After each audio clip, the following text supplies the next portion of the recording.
ما تركت بعدي فتنة أضر على الرجال من النساء আমি আমার পরে আমার উম্মতের পুরুষদের জন্য মহিলাদের চেয়ে বড় কোনো ফিতনা রেখে যায় নাই।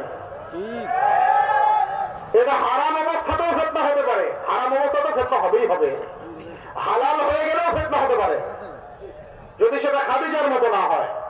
যদি তো আয়েশা রাদিয়াল্লাহু আনহা একটা দোয়া আছে ওখানে, তুশাইয়িবুনি ক্বাবলা আল মাশিদ, আল্লাহ আমি তোমার কাছে এমন স্ত্রী থেকে আশ্রয় চাচ্ছি যে স্ত্রী হালাল না হারাম?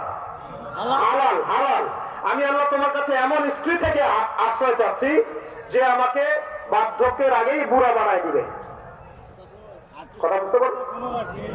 এমন বহু স্ত্রী আছে অনেকের ঘরে, পেরেশানি দিতে দিতে, কষ্ট দিতে দিতে, টেনশন দিতে দিতে, নির্যাতন মানসিক করতে করতে বুড়া হওয়ার আগে আপনাকে বুড়া বানায় দিবে। আল্লাহ নবী বলতেন আমি তোমার কাছে এরকম স্ত্রী থেকে আশ্রয় চাই। আর এখন তো সব আইন কানুন মেয়েদের পক্ষে, পুরা যখন আপনার লাইফটা ক্র্যাশ করে ফেলাবে, এরপর যদি আপনি এগ্রেসিভ কিছু করেন বা বলেন বা দুটো চড়ো লাগায় দেন, বাস নারী নির্যাতন মামলা খাবেন, ভিতরে ঢুকবেন। এই হলো অবস্থা। তো এখনো আপনি হারাম একটা মেয়ের পিছনে ছুটতেছেন ভাই, অথচ উম্মার আজকে এই অবস্থা। আল্লাহর কাছে তাহাজ্জুদ পড়ে সেজদা দিয়ে দিয়ে কান্নাকাটি করে করে একটা মেয়ে চেয়ে নিতে হবে যে আল্লাহ, যে মেয়ে আমার জীবনে এই দুনিয়ার জন্য আমার জন্য কল্যাণ হবে, পরকালে আমার জন্য কল্যাণ হবে, এমন একটা মেয়ে আল্লাহ তুমি আমাকে দান কর।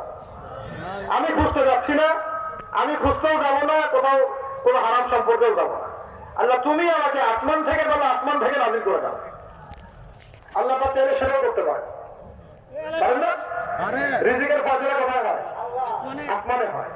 আপনারা মুসা আলাইহিস সালামের ঘটনা জানেন না, যে ফেরারি আসামি হয়ে খুনের আসামি হয়ে গেছিলেন ডাক্তার, অনিচ্ছাকৃত এক ঘুষিতে একটা মানুষ মারা গেছে। তারপর তিনি পালায় চলে আসেন মাদিয়ানে। এখন দেখলেন দুই মেয়ে দাঁড়ায় আছে, পানি নেওয়ার সুযোগ নাই, তিনি পানি নিতে হেল্প করলেন, উপকার করে গাছের ছায়া এসে বসে আছে। ওখানে তার কোনো বাড়ি নাই, কোন অভিভাবক নাই, স্ত্রী সন্তান কিছু নাই, কি হবে সামনে কেউ জানে না। ওখানে বসে বসে উনি বলছেন, রব্বি দোয়া কর, রব্বি ইন্নী লিমা আনজালতা ইলাইয়া মিন খায়রিন ফাকির, আল্লাহ তুমি আমার উপরে যে নিয়ামত নাযিল করবা, এটার জন্য আমি ভিখারি হয়ে ফকির হয়ে বসে আছি। এরপরে ওই দুই মেয়ের একজন মেয়ে পায়ে হেঁটে হেঁটে আসলো, সে লাজুক ভঙ্গিতে হেঁটে আসলো, লজ্জা, ওই লজ্জা তো মেয়েদের মধ্যে এখন নাই, গেছে গা। লাজুক ভঙ্গিতে হেঁটে হেঁটে আসলো, এসে বললো আমার আব্বা আপনাকে ডাকতেছেন। বাসায় গিয়ে দেখলেন সেই মেয়ের বাবা হচ্ছে শুআইব আলাইহিস সালাম, নবী, একজন নবী, তার নাম কি? পরে ওই মেয়ের সাথে তার বিয়ে দিলেন এবং সেখানে 8 বছর তিনি তার ফার্মে কাজ করতে থাকলেন। এই মুসা আলাইহিস সালামের এটা হলো বৈবাহিক জীবন শুরু।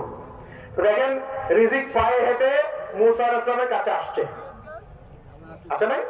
আচ্ছা, এভাবে চিন্তা করতে হবে, আমরা কেন ওইদিকে যাচ্ছি, কেন আমরা বান্ধবীর সাথে ঘুরবো, কেন আমরা ওদের সাথে চা খাবো, কফি খাবো, বাইকে নিয়ে ঘুরবো?